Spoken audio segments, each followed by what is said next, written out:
আসসালামু আলাইকুম। এগুলা আমার দেশি মুরগির খাবার, দেশি মুরগির জন্য খাবার তৈরি করতেছি।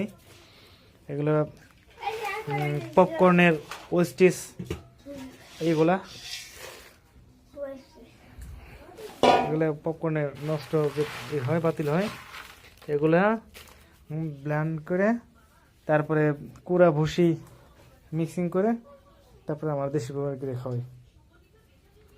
এই যে এখানে কুড়া ভুসিতে মিক্সিং করা আছে, কুড়া ভুসিতে মিক্স করে তারপরে এই যে এগুলা